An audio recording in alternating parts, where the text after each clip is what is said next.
This podcast is brought to you by Yes He Is. Myself and Indy host a series of conversations with a series of guests. We get to talk to them about how they share their faith in their day-to-day life. Yeah, we just spoke to two really interesting guys called James and Angus, and they give out Bibles on the streets, which is amazing. It's really inspiring and really challenged me, and I hope you guys enjoy it. So we've got James, we've got Angus. There we go. Yeah. Give us the last names as well. James. Campbell Winter, double Oh, barreled. wow. Okay, Yeah. James Campbell Winter. Yeah. My last name is a bit of a dead last name. It's just Rob.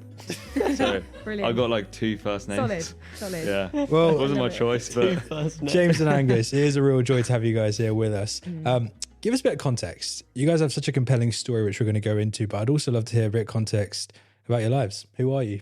I Yeah. was born in Buckinghamshire and then moved to a place near Bournemouth called Christchurch, a little coastal town. But then just finished my A-levels and doing a discipleship year, working within a church, getting like teaching and then working on the evangelism stream, which is just sharing faith with people outside of the church. And I'm finishing that in July and then off to Beautiful. uni. Beautiful. Amazing. Yeah. I grew up just outside of London. I think, grew up in a Christian home. And then when I was 13, I decided to become a Christian myself. And then when I was 18, I went into full-time missions. So, traveled the world for the next 4 years, Beautiful. sharing about who Jesus is. And then just recently come back to London. So, Wow. yeah, love it. What's the story here? Friendship. Mm-hmm. How did it start? Who are you? How do you know each other? It definitely is a bit of a random friendship. Yeah. I think, I look like I'm over 30 and The generational unity, it's nice. it's nice. But what is the age gap? Well, I'm 24 and You are 24 and I'm 19, and we met playing football at Bridge the Gap, which is Nice. an initiative, like a church from HDB. Yeah. And we play football, and people that know Jesus chat to people that don't know Jesus while playing football, and Yeah. hopefully bring them into church and just share Jesus with them. But that's what we were doing, weren't we? yeah. Through St Paul's, Hammersmith. Yeah. And the whole idea of it is that people come along to bridge the gap that aren't too keen on going to church, get a few mates, and then end up going to church or doing an alpha course. And so at what point along this kind of like seeing each other all the time, did there form a bit of like a commitment towards a friendship where you guys were growing together? Yeah, I mean, it wasn't. I don't know. We just sort of got along, didn't we? And we just hung out, and I think we're both passionate about. I knew that you'd done missions and shared faith in lots of different countries, so I knew that you were passionate about sharing faith. Wow. And I've done this year discipleship program where I was on that their stream. It's called an evangelism stream, but to share faith. Yeah. And we kind of knew that we both shared faith and had that common interest, which I think really should be a common interest of all believers, of all people that know Jesus. But I think you were keen. You'd seen. Do you want to say that you'd seen on YWAM? Yeah, I think we bumped into each other a few times at church and things, and I sort of shared how I spent 4 years traveling the world and working in churches and sharing my faith. And then you let Where me. in the world? Whereabouts were you traveling? Yeah, I was based in Australia, but yeah, I went to 25 different countries. Whoa. I don't want to sound like Worldwide. Mr. Worldwide, but Wow. That's what it's called at church. yeah, so it was just it was an amazing journey. I think a lot of dangerous situations, a lot of really nice situations. Like 1 week I was Yeah. in Paris, the next I was sort of in restricted countries like smuggling Yeah. Bibles. So Wow. it's every really week cool. looked different, but it's kind of what God was doing at that time. Wow, what a skill. What kind of skills did you learn in those years? Like what were the things that kind of maybe God did in you, and like the things you learned in those 4 years that have maybe like launched now what you do now, which we'll go into in a second, but like Yeah, I think I went to this missions agency in Australia, and I already had an existing faith, but I was, just coming out of school. I think school's such a hard time for everyone, and I sort of wasn't taking it seriously. Sort of had a few things going on in my life that wasn't great, and through just a lot of like Bible teaching, through mentoring. I just started to sort of discover who Jesus was. And I think the biggest thing for me was that I had sort of more experienced Christians above me that were willing to sit down with me for hours and, asked me about my life and I guess sort of counseling. But that sort of dynamic, that environment really enabled me to grow in my relationship with God. I suppose a big part of this conversation series that Indy and I host is that we just interview a bunch of people about how it is that they share their faith in their day-to-day life. And I think one thing that we're recognizing, and especially I'm recognizing, is there are so many different motives that lead to even sharing your faith. Someone can share their faith because they feel like they have to. Maybe it's been handed down to them that, like, it's wrong if you don't go out there and do X, Y, Z. And then some people kind of share their faith because they can't help but feel like it's just a very natural expression of like the goodness or whatever it is that they're experiencing, whatever's brewing on the inside. And so for me, I really want to hear from the both of you, like, what was the ache that led you to go, this can't stay here, this needs to go out into the world? Yeah, I think, you touched on something really important there, is that, like, you never want to be sharing your faith out of sort of expectation or pressure or like religion. You want to be sort of organically sharing it because you love people and you want to introduce them to Jesus, really. And I think that whole ache comes from just times where I've encountered Jesus, like times in the Holy Spirit, times through reading the Bible or whatever it is. But you just experience Jesus, and the Bible says that it's like finding a pearl beyond prize, and you want everyone to experience that. You don't want to gatekeep the greatest thing ever to happen to humanity. Like, you want to share that freely. We share a lot about how people are sharing their faith on this podcast, and you guys do this in a pretty unique way. And so we've spoken a bit about it. You guys are on the streets, but like tell us like what that looks like. What do you guys do? So when I was living in Australia, I had some friends who just set up a stand outside the station, and it just had free Bibles on, and they let people go up to them and approach them. And they posted on Instagram, and they're like, I think they gave out like one per minute or something. And I was like, wow, like people really want Bibles. Like if they want them, give it to them, sort of thing. And so, I messaged James. I was like, we should do this. So we found a really cheap supplier. We got like £2 per Bible. Oh yeah. Good stuff. Yeah, it's called 10 of those for any of you out there. Brilliant company. There we go. Yeah.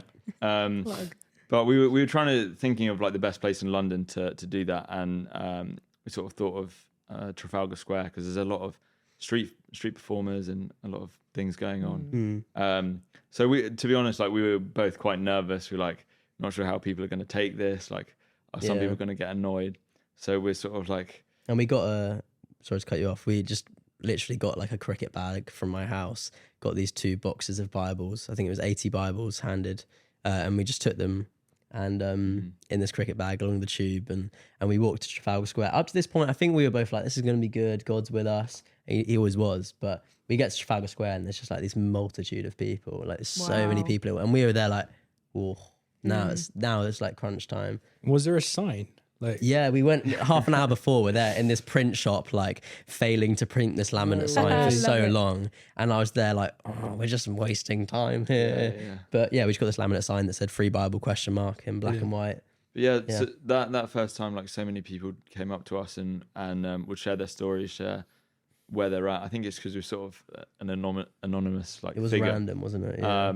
But yeah, they were just so interested in faith, so interested in the Bible, and we were able to like pray for a lot of people, and I think we just really realized that God was moving through it, and so we started to scale it up. And was it self-funded at the start? Yeah, so we just put 100 quid each, got £2 of Bibles. So bought 100 Bibles, and we gave away 80 Bibles that day and prayed for 75 of the people. No way. Oh my gosh, that's amazing. It was wonderful. I mean, just off the top of my head, I mean, we preached, it was amazing because there was, opposite us was the line to the art gallery. So these loads of school kids would come out of the queue, grab their Bibles and go back. But we'd get like these so 1 minute preachers because they were like, I've just got to get back in. We're like, hey, give us 1 minute. And we preached, I remember, to like 7 Brazilian guys, to some French people behind us. There was an amazing woman called Panna, and she was a Hindu that was sort of into Catholicism, but she said that she'd been feeling very burdened. But I just explained to her about Isaiah and how there's only one God, and actually you can't live in the fullness of it once if you're serving lots of different gods.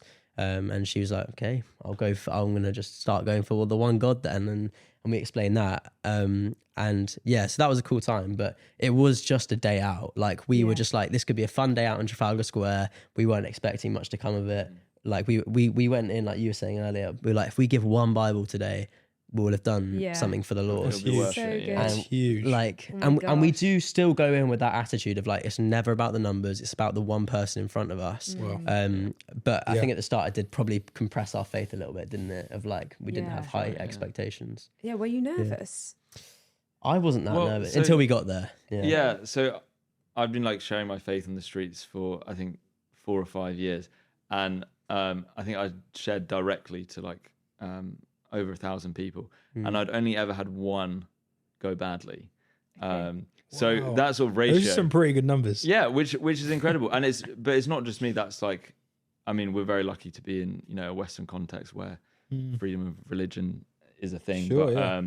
but people like if you're respectful, if you're kind, if you're not Bible bashing anyone, it's really easy. What are some cool stories? So yeah, one day we were sort of coming to the end of the day, and we were sort of packing down, and there was a guy who was like kind of like creeping around the stand, like I think he'd circled around once, like giving us a bit of a side eye or something. But so I like go up to him, I'm like, do you want a free Bible? And he starts just opening up about his life, and he'd actually had a cardiac arrest just 2 weeks prior to that, and he's a similar age to me, sort of young adult.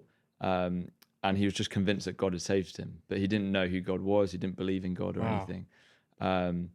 And so I just share with him like all about Jesus and the gospel and the truth of it.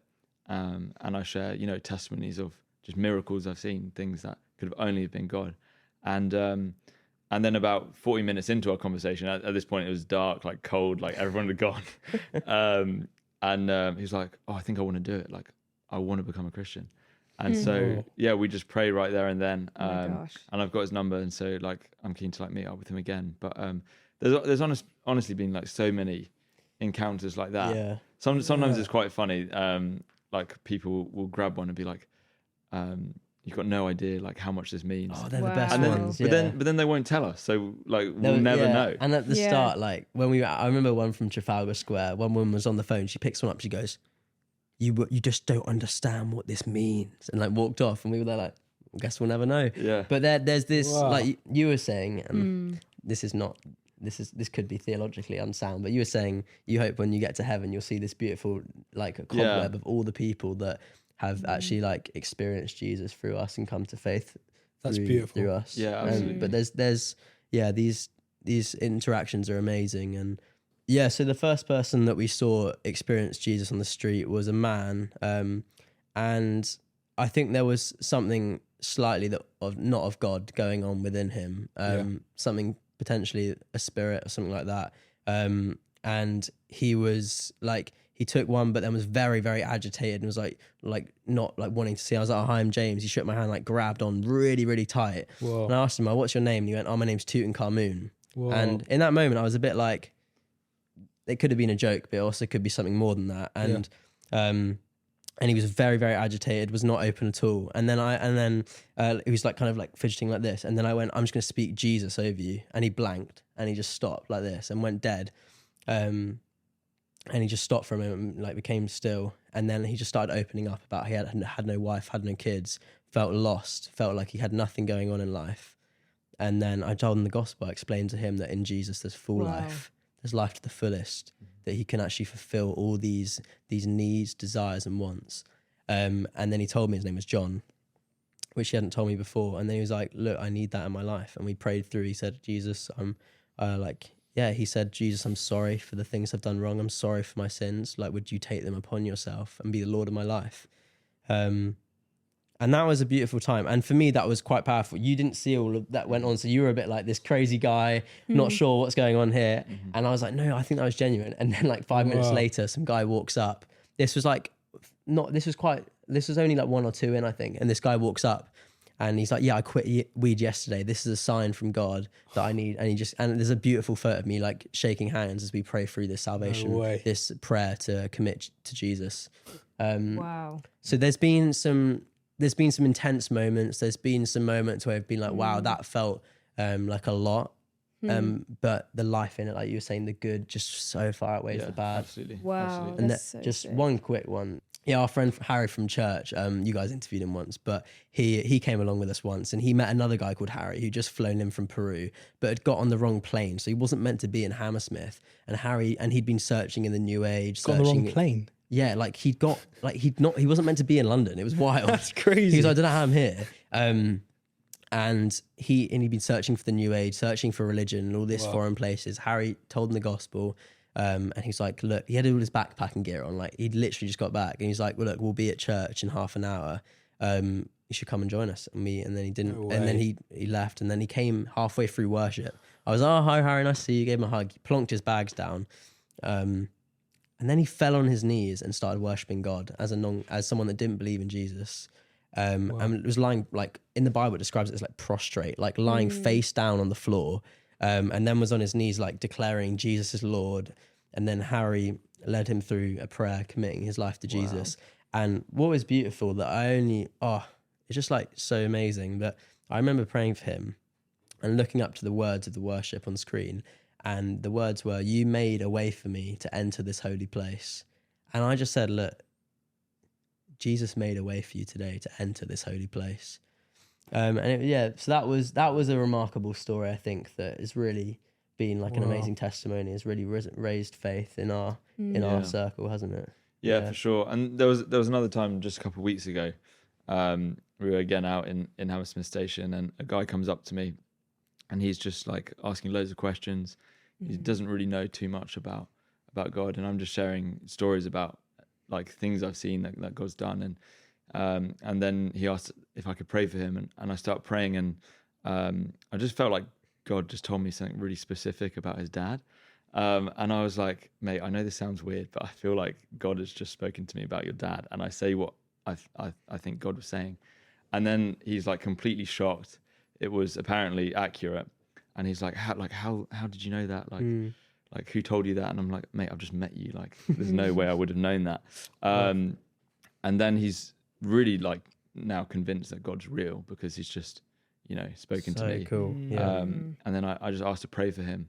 And as I'm praying, he gets filled with what's called the presence of God. And it's throughout the Old Testament, the New Testament. And it's just assurance that God's with us. And it's sort of proof, I think. And he's like, God's so real. And then he decides to sort of there and then, which is quite crazy, just decides to become a Christian. And he's wearing sort of a necklace that's to do with like crystals, and I'm not quite sure what, but it's New Age and yeah, stuff. New Yeah, Age. yeah. And he just takes them off and like chucks them in the bin. Yeah.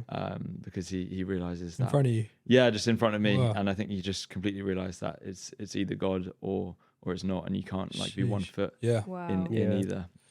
What's crazy about everything you guys are saying is, you both, again, out of your friendship, never intended to necessarily set up like a ministry or like this organization where you do, like, you were like, let's put some money together, let's get Bibles, let's just give them out. Yeah. It was birthed so organically, but now it's become something with a bit of structure and a level of sustainability to it. So how do you gauge success? What is success for you guys?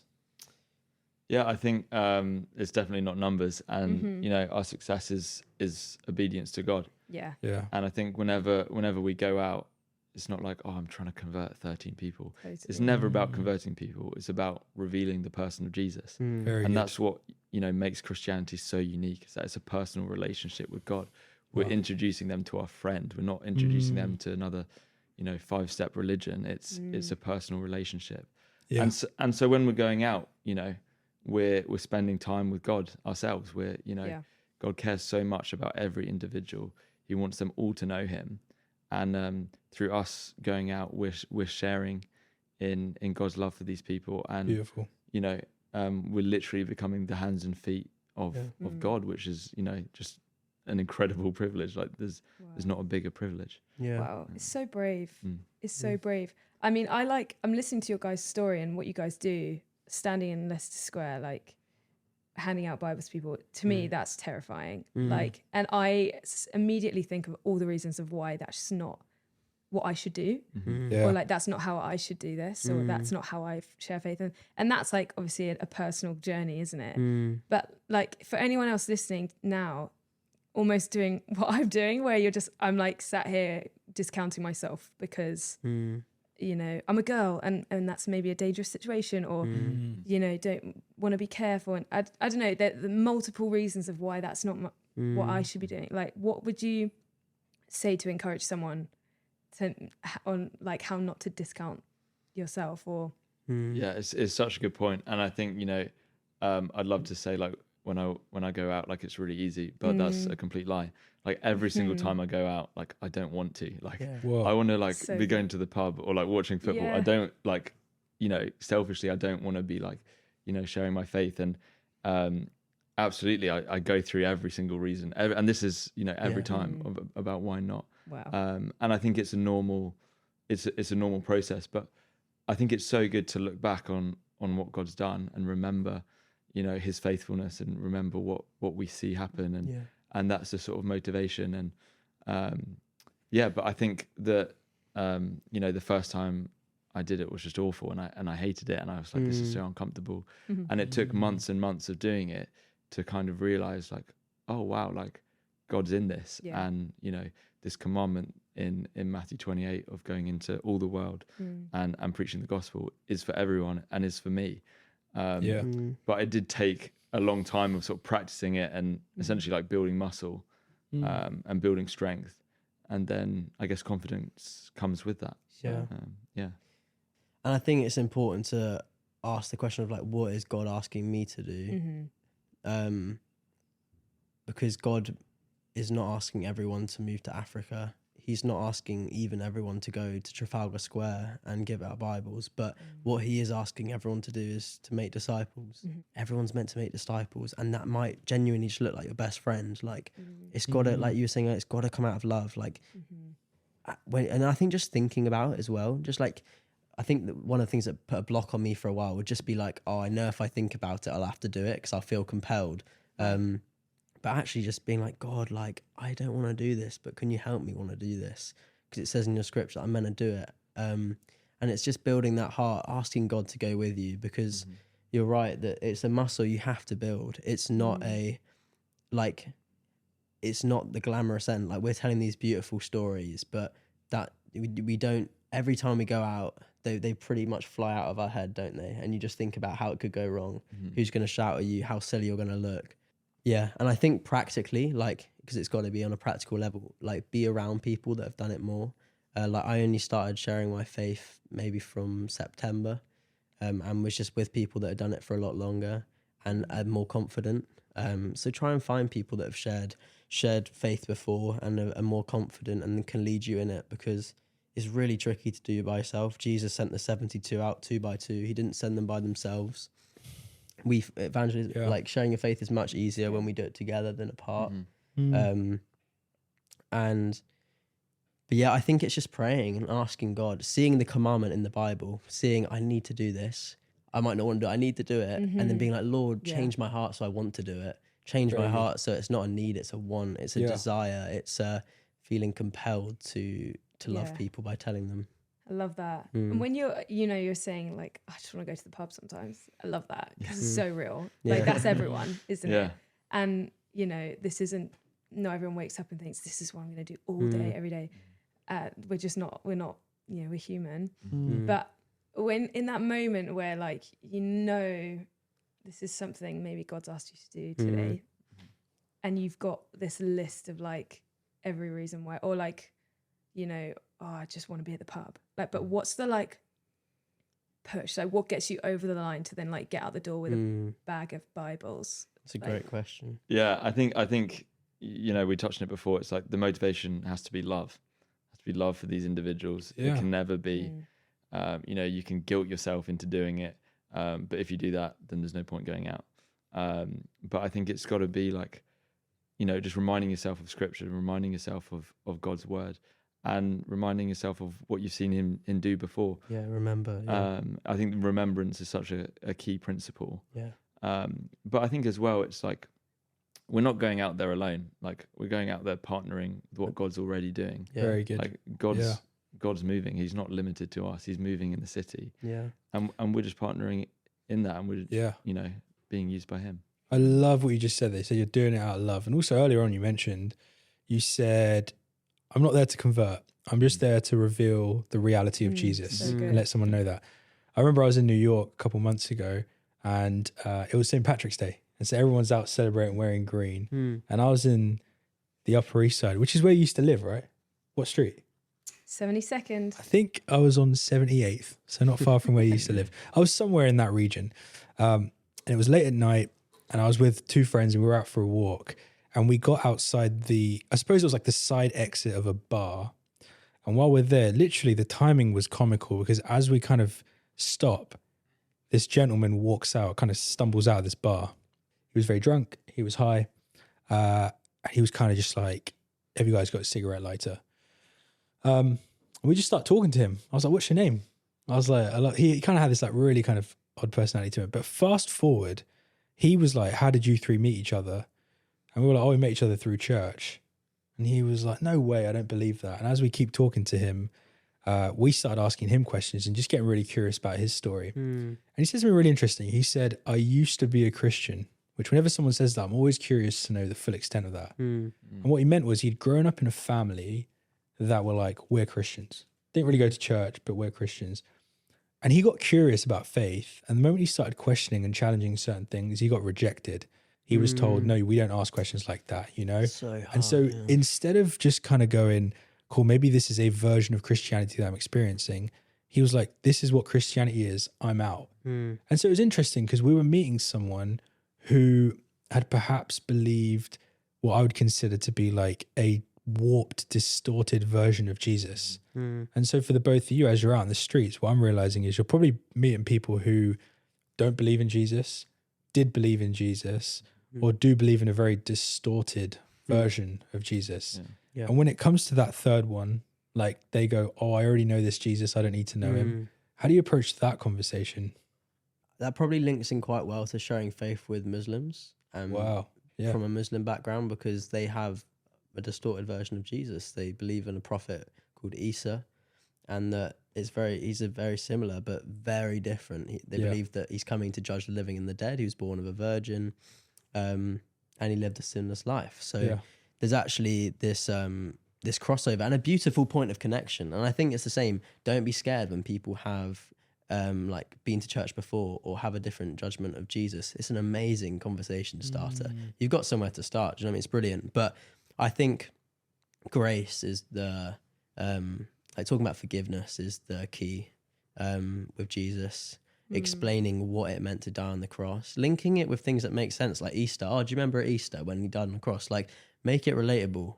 Like, I honestly, I think the most of my conversations I spend talking about a relationship between a father and a daughter, or a father and a son, and that being like my grid for talking about God's love and salvation. That it's not about someone who's a God who's looking down from above, but talking about a relationship in that aspect, because most people can grasp, and that's obviously half people that haven't had that connection. But I think that can be something that's relatable. It's like a parent figure, but it's good to challenge people. I would say don't let people's distorted Jesus run. Like I think that we're probably quite challenging for a lot of people in terms of, that Jesus is not the same Jesus we believe in. Yeah. Can I show you what Jesus is according to the Bible, who he is. So being willing to be challenging and like not actually just let their view slide, especially if they say they've got it from the Bible, because most people that would say they believe in a biblical Jesus have never read the Jesus of the Bible. They've been taught it by someone who probably, hasn't taught it very well, and they've misinterpreted what they were saying. Yeah. What would you say? Yeah, I mean, I think one of the biggest things that comes up in conversation is that a lot of people view religion like a test. It's like, if you do enough good things, then God will love you. If you do enough good things, then you'll get into heaven. But you know what makes Christianity so unique amongst the world religions is that it's a gift. It's a free gift. You know, you don't have to earn it. You can never earn it. And that's the biggest thing that I come across, and you know, it's something I'm learning every day. Is that as a gift, and he loves us. And I think, you know, that's why it's the good news. That's why we want to share it, because the pressure's all on Jesus, and he's already won our salvation. So I would say that's the biggest thing. And of course that, I don't try and get into debates with like all these other religions, because I just don't know enough, and I think we'll be there for hours, and I think you're often going around in circles, but I just share with them what I know, and who I know Jesus to be, and what I've seen him do in my life. And I can't explain it all. I can't give the theological understanding of what he's done, but I know him personally, like he's my friend, and he speaks to me every day, and I walk with him, and they can't really argue with that.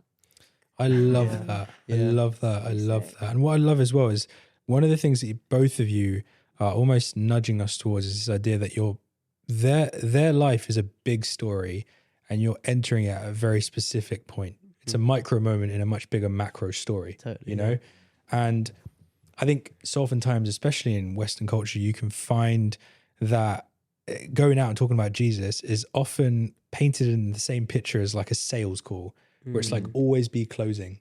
If you don't have a salvation by the end of the conversation, it's a failure. And if you do, it's a success.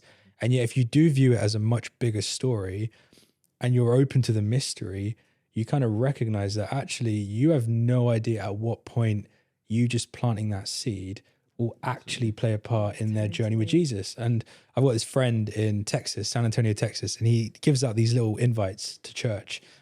But what they are, they're these little square cards that are actually planted with seeds inside them. Oh, wow. And so he goes, even if people throw them away, they're planting a tree. And I think that's also a really beautiful metaphor, amazing, that actually what you're doing is playing a much bigger part of their story. It's not just in that moment. And you're planting a seed. You really are. And the seed will grow. And so I appreciate you nudging us towards that rather than no, get the number by the end of it. There's like a direct call to action. Yeah. And I think that there's balance in that, because at the start we were very much like, this is the start.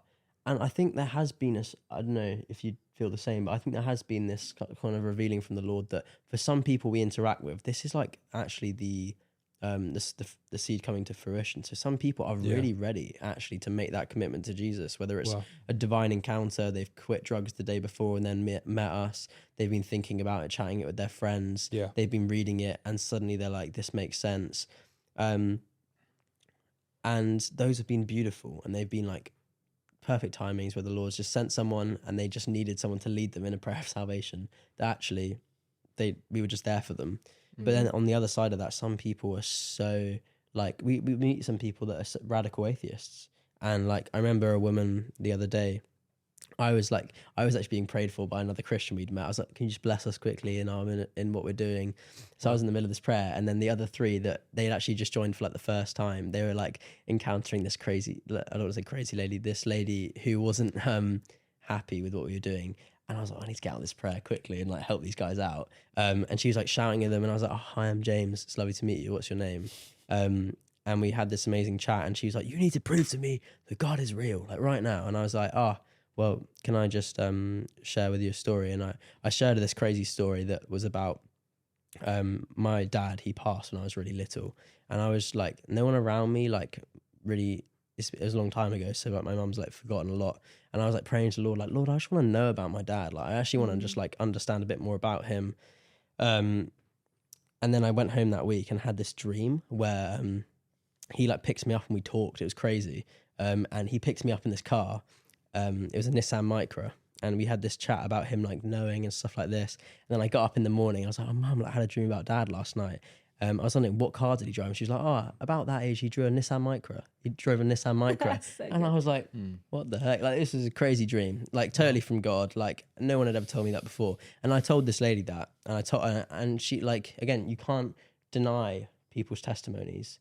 You could deny the power of God within them, but actually they're just experiences. They're not like facts, or they're not statements of truth. They're just experiences. And she was like, oh, well, someone probably told you that when you were a kid. And I was like, yeah, maybe they did. But actually in that moment of comfort, it was from crying out to the Lord. And then she went from absolutely like really rollicking us and shouting us to actually going, I wish I had your faith. That was her closing statement. She said, I can't have it, but I wish I had your faith.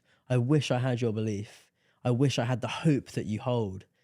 And that's what it is. It's like, it was never about getting her to to pray through and just like say some words that didn't hit this, just like that didn't go anywhere. It was like this woman was deeply broken and had no hope in her life. And by having an interaction with us, she sensed the hope that Jesus offers. And that will be the start. She'll look back and think, those people, they treated me with kindness when I was shouting at them. They loved me when I was offending them and calling them stupid. And they offered prayer to me when I was cursing them. That's what she'll remember. She won't remember us going, well, Jesus died on the cross on Easter Day, so you could be forgiven of your sins. You must repent now, otherwise you'll go to hell. She won't remember that. Like Jesus says, you'll know us by how we love each other as disciples. Very good. Yeah. And that is like the conduct that we're trying to be behind. Yeah. I think it's just on what you're saying. Like we've not got an agenda. Like we're not trying to get them to say a prayer or trying to, get a statistic or anything like that. And I think that's really important for us to remember as we go out, is that we're trying to, love them and meet them where they're at. And, the whole story of Christianity is Jesus coming to us and revealing himself to us. And so we're not going to apologize for, sharing about the God of the universe that created them and loves them. We're very clear what our message is. But if they also don't want to hear it, we're not going to, brush up, dust our feet off and we'll go. It's okay. Guys, thank you so much for joining us. Honestly, so inspired by your bravery, and I'm going away challenged. So thank you. Thanks for having us. Thank you for having us. God bless you guys. Of course. Thank you so much for making time to listen to that conversation. We hope you've been encouraged and inspired by what James and Angus had to say. Yeah, let us know what you guys think in the comments or pop us a DM. We'd love to hear your thoughts. And we'll see you next time.